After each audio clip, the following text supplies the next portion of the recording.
실적과 관련된 이야기들을 좀 살펴보도록 하겠습니다. 자, 2분기 실적 시즌에 어떻게 보면 자동차, 유틸리티, 화장품 업종에 있어서는 조금 유의해야 된다라는 이야기도 나오고 있는 것 같은데요. 실적별로 우리가 좀 구분을 해보면서 투자 전략을 좀 만들어 보도록 하죠.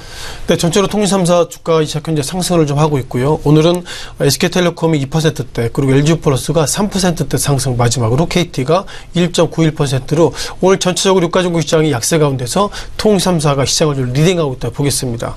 자, 그렇다면 우리가 왜 이렇게 실적 발표 앞두고 주가가 상승했다는 것은 어쩌면 이번 주에 통신 3사 실적이 좋을 것이다. 그런 부분들을 좀 선제적으로 대응하고 있다. 이렇게 좀 말씀드리겠고요. 다만 좀 고민이 있습니다. 자, 미래부 장관이 지난 그 청문회 때 이런 얘기 했었죠. 우리는 그 통신요금의 인하를 해야 되겠다. 이런 얘기를 했고요. 그 이후에 이제 장관이 됐습니다. 장관의 첫 일성이 뭐냐면 통신요금을 인하하겠다. 이런 평가를 가지고 있는데요. 아무래도 그 통신업종은 기본적으로 정부의 규제 사업이기 때문에 정부의 말 한마디에 상당히 출렁거리는데, 자, 오늘의 주가의 상승은 제가 볼 때 이렇게 좀 판단한 것이 맞을 것 같습니다. 자, 기본적으로 미래부 장관 입장에서 보면 통신요금 인하하겠지만 그 문재인 대통령이 들어서 결국 앞으로 100대 가지 이 가운데서는 결국 어떻게 보면 그 4차 산업 등 소위 그 통신 쪽의 섹터가 많이 있기 때문에 기본적으로 미래부 장관 입장에서 보면 어떻게 보면 통신요금 인하겠다 이런 어떤 부정적 효과보다도 문재인 대통령이 100대 가제 가운데서 결국 통신이나 이런 4차 산업 확대하겠다 그런 관점으로 통신업종의 주가가 이 시간까지 상승하고 있다 보겠습니다. 또한 자동차 산업 가운데서 현대차, 기아차, 현대모비스 실적이 좀 발표될 예정인데요. 자, 26일 날 현대차 실적이 발표됩니다. 뭐 이틀 남았는데요.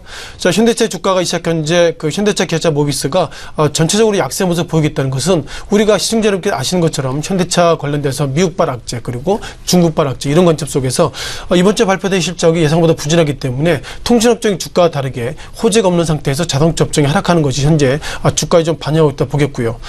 자, 마지막으로 이제 그 삼성전자입니다. 지난 시기에는 잠정 실적이고요. 이번 주에는 이제 정확한 실적이 나오는데 과연 모바일 사업, 반도체 사업 이런 부분들, 가전 사업 이런 부분들의 실적이 얼마나 나오는지 모르겠지만 중요한 것은 삼성전자가 지난주에 역사적인 신고가 갔기 때문에 이번 주 실적이 아무리 좋게 나온다 하더라도 중요한 것은 과연 2분기 넘어서 3분기가 과연 좋아질까 그런 퀘스천 마크가 있어서 결국 이번 주에 실적 발표 관련돼서 2분기 실적이 중요한 것이 아니라 3분기 실적을 어떻게 반영하는지 그런 부분들이 가장 관건인 것 같습니다.